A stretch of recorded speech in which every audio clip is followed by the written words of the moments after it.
Hello everyone, this is Natalie.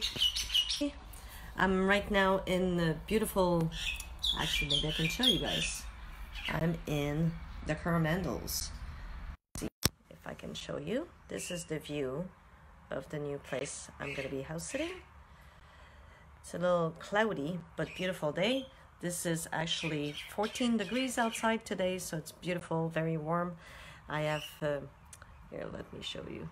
Beautiful birds singing, sunshine coming out. Just started my house sit for two beautiful greyhounds.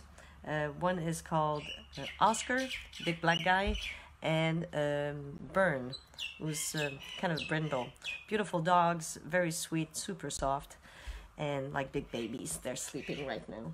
So today I thought I'd continue a little bit of our house sitting series on the other videos. You can see at the bottom, I'm going to edit all this on YouTube.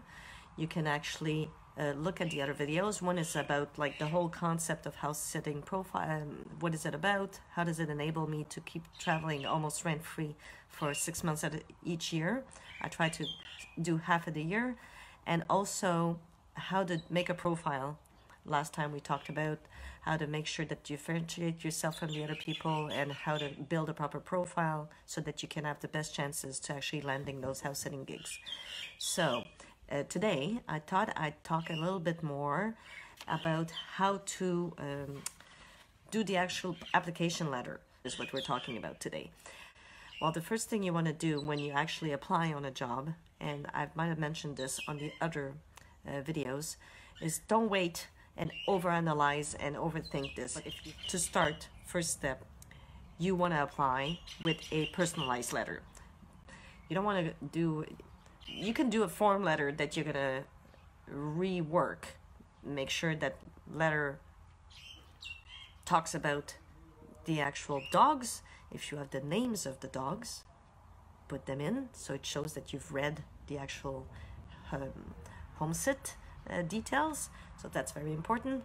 Also try to, if you can, if you're familiar with the breed that you're applying the sit for instance, in my first sits, it was kind of a natural for me to gravitate towards large dog breeds and stuff like that because that's what I had a big dog.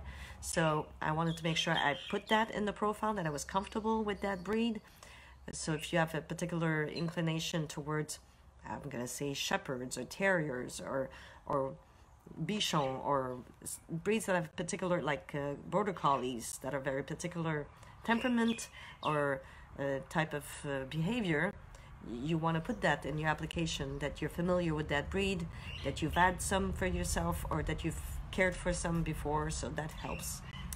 So make sure you mention the dog name or the pet's name if it's a cat or a horse or whatever, and also make sure that if you're familiar with the breed, you put that in. It's in your best interest to show the homeowner that you've read the application, you've read the house sit profile of what it is, and it shows that you're familiar with what to expect and what's coming up. So that would be definitely a big tip to put in your application letter.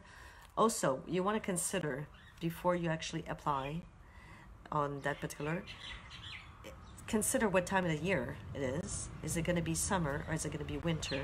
So make sure you mention that in your application letter, that you're conscious that it's going to be winter time or summertime. For example, when I applied to my New Zealand sits, I came in knowing that this was going to be winter for them. As a Canadian, I was not overly concerned about their winter, but still, in the South Island, it can be quite cold. I'm in the north right now. Today, I'm in a t-shirt. It's 15 degrees. This is the beginning of winter. I'm okay. But if you were expecting beach and to wear shorts and flip-flops, you might want to put that in your application letter, that you know what kind of weather to be expected. The homeowners that I actually met yesterday, very nice, Leslie and Grant, she mentioned she had a little bit of a hard time for people to find house sitters for this particular time of the year because people think it's going to be winter and too cold. I came in knowing that, and I mentioned it to her that for me, I was looking for a retreat to write, so I was okay with the fact that for me it was not a vacation. I wasn't looking particularly for hot weather, so it's all good. So you might want to put that forward, that you're clear on the expectation of weather and climate. Also shows that you've done a little bit of research about where you're going. Because the whole principle of doing the application, it goes one way, and then as you probably get a response, we're hoping you're going to get a response from the homeowner to land that sit. You want to start adding a conversation back and forth as to what are the expectations and what are the tasks, the chores.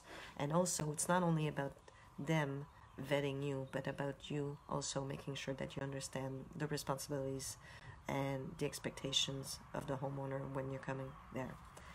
So another thing to also consider about the season, if you're going to be house sitting during your vacations, if you're not a full-time traveler or not semi-retired or retired, the time of the year that you're going to actually want to be applying, you want to consider the airfare cost that it's going to be. Let's say you're getting very enthused and super excited about doing a house sit application for France. You don't care it's winter, during Christmas holidays, and you want to go there. You still want to check airfare cost before applying and doing that letter. Don't wait too long. If you see that it's available, apply, and once you get to the details afterwards, still don't apply on a sit that there's no way you can go. Let's say it's Fiji and it's around Christmas time and it's going to be super expensive. Think about it before applying. That would just be wise for the homeowner, not having to think that they get like people that are not going to be there and available. So that's normal stuff, but sometimes you just have, I've got to tell you guys this normal stuff. So consider the time of the year that you're going to be flying, but don't get into the nitty-gritty details and overthink it too much, that it might not look like it has all the details for you on the sit. Because some of them, it doesn't take more than 2 days that they've already got like 15 applicants. So if you think that's something that it might appeal to you, you kind of give it a rough overlook and think about it and apply. You can always decline after, once you talk with the owner and you figure out some details. But let's get you settled first into an actual application and get them to call you back. So that would be first. So want to consider not overcommitting yourself. So especially as a solo traveler, I sometimes look at sits and I'm going, oh my God, that would be so cool. Like it's in Spain on a beautiful villa overlooking a valley. And I'm like, oh my God, there's going to be horses and sheep and chickens. And I'm like, and then I kind of have to take a step back. And is that going to be too much for me? Am I going to be able to do all this on my own? So I'm not saying I can't, but before you start applying and stuff, just make sure that if it's more than what you usually would do at home, just maybe take a step back and consider that before applying. I mean, it could be a really enriching experience. It could be something you've always dreamt of doing and living on a little farm and stuff like that. But if you're expecting to do more like a vacation style house sit, consider it. Because house sitting can be used for vacationing, but it's not the traditional way of vacationing, because you are caring most of the time for pets. So you'll have, depending on the pets, between 4 or 5 hours free time, and sometimes there's less. So those are things you're going to be talking about in another instance. Right now we're just covering what would you actually put in your application to make sure you get the best chance to land that house sit. We'll do another video, another live next week. We'll go through what the questions you should be asking the homeowner when you actually get to that Skype call. First, we've talked about make sure you check out the breed, check out the name of the dogs, put that in your application to show the homeowner that you've actually read the profile and the house sit.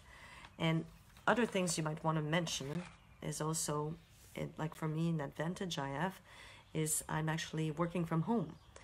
So I mentioned that I'm going to be spending a lot of times with the animals. They'll be like having a lot of my company, and I'll be walking them and pretty much maybe on the weekends going out and explore, but I don't go out and explore every single day, maybe every other day, and mostly on the weekends.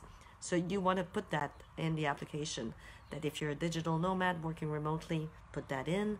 It's very good for you. It's worked wonders for me. If you're semi-retired and you're going to be doing the same thing, that's wonderful.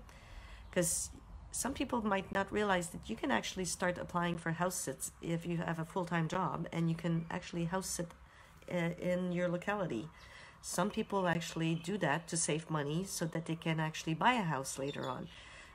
I'm actually presently working with other house sitter, creating a little article on a different aspect of house sitting, benefits that people might not consider. And one of them that's been highlighted with many house sitter is you can actually house sit in your own town.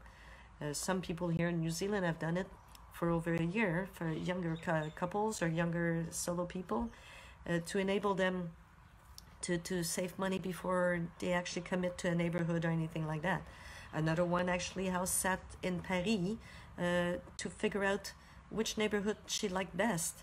So she was able to house sit there for a month and a half and really settle in the proper neighborhood and go around. It was for a cat, but there's different ways of house sitting. It's not always dogs, and it's not always to vacation. Sometimes it's to scout, sometimes it's to save, and sometimes it's for different experiences. So all that said, when you do your application profile, your application letter, you put that in, that the reason you're applying, let's say I'm going to Paris because I want to actually be able to figure out the city before moving there full time and get a sense of the city, you'd want to put that in your letter. It would get the homeowner in a different headspace of the reason you're coming is not only to go around and see sightseeing all day long, which is fine. I mean, most homeowners are totally fine with that. Another thing you might be surprised is that in the last few weeks I've realized that many people actually house sit with their own pets. So at first, if you want to create references, we've talked about this in the other video, you can actually, in YouTube, you'll be able to see in the playlist at the end, the collection of videos I'm starting to produce on the house sitting.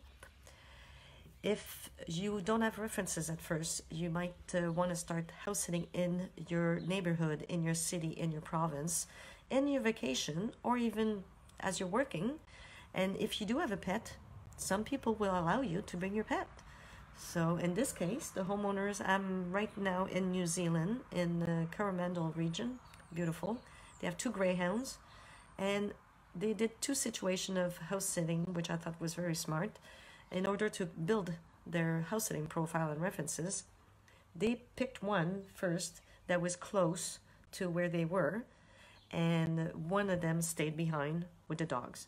So they split the couple. It was only half an hour away. So the gentleman would come and visit his wife at the end of the day, but would come back home and take care of the dogs. So that's situation number 1. Situation number 2, when they did another one, which was in Napier, which is 5 hours away, they asked when they applied, would it be okay if we brought our own pets? Well, the homeowner didn't mind. So they brought their 2 greyhounds, 2, I think it was a border collie or a standard poodle, big dogs. They brought their pets over for a week in Napier, and they took care of the 3 dogs. So you'd be surprised that some homeowners are really okay with you bringing your own pets. So you could ask, could I bring my cat? Are you okay if I bring my small dog? So that would enable you to start building up references while you're not even traveling out of country. And it just builds up your profile of house sitting before you decide to do those big, long experiences or longer term travel. So I thought that was pretty wise of them. Now they're actually, I'm house sitting here for 6 weeks, so they can go to Norway for 6 weeks. They're house sitting in Norway, which is 6 degrees right now. For even though it's summertime, this presently, what date are we today? The June 18th or something? June 21st. So yes, Norway would be very interesting, but they're going through Hong Kong and Oslo and I think Munich before they get there. So anyway, a couple in, I believe, in late 60s, early 70s, and been doing about 12 or 15 house sit. They went to Botswana. Botswana, can you imagine doing a house sit in Botswana? Now they're doing Norway, and they've done some in the UK, just like me. UK is very, very popular. There's some everywhere. So yeah, fascinating way to travel. And so today we're talking about how to make sure that when you do your application letter for house sitting, what else can you put in there, right?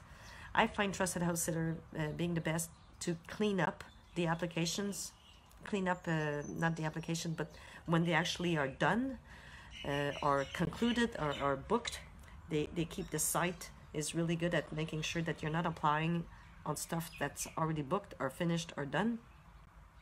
For example, Mind My House or House Carers, very inexpensive to apply. It's $20 to get a member profile, but half the time you fill out the whole thing and you find out later on that it's already been booked or people don't even respond.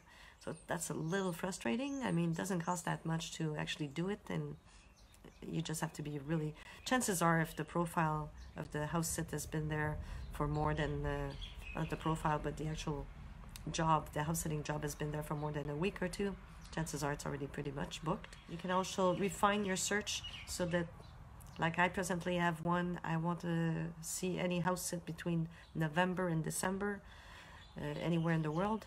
So I get them in my emails every day, a lot. Actually, there's an alarm on my phone and I get them throughout the whole day. So you can actually check rapidly the new ones coming up. Otherwise, you have to make it a point yourself to go on the site and look. And if you're not quick on applying, it's very rare that you'll get that perfect one you're looking for. So to wrap things up a little bit, make sure that like we talked about last week, make a killer profile. Now that you've seen and you've scouted the house sitting job that you want, apply quickly. Make sure you don't get too stuck up on hurdles that you can figure out maybe later on. Obviously, if there's dates that don't make sense, check that out. Think about the climate where you're going. Are you okay with that? Have you figured that out? Yes, then apply. Make sure that it's not going to cost you like thousands of dollars of airfare because it's during a period that makes no sense. But if it's the case and you're okay with that, then apply and you can figure it out later. In the letter, you're going to put forward why they should pick you. You're familiar with Oscar and Bren's breed. Like in this case, I had house sat for greyhounds before. So I think it helps if you have mentioned that. If you're familiar with the breed. What's wrong, Bren? You want to come out? I think she does. Let's see if we can. Where are they? Hey, are you there, Bren? You want to come out? Say hi. Huh? I don't know. Maybe she just wants. Can you guys see her? No? Yes. This is Bryn. Yes. We're live presently. We're talking about house sitting. Yes. And Oscar is somewhere. I think he probably just went with the homeowner for errands. Where are you guys? Yeah. I don't know where he is. So this wraps up pretty much today's topic about applying. But if you guys have any question, I can see your question and putting them on my YouTube channel for Marquestra. So make sure you subscribe and hit that bell, because when you do, you get notifications anytime I do a new video. I hope you enjoy those. For any travel lovers or anybody who wants to be traveling in a different way and live the nomadic life at a more affordable way, yes, please continue to live your life to the fullest. Follow your dreams, don't stop doing that, and carpe diem, and we'll see you soon next week. Bye guys.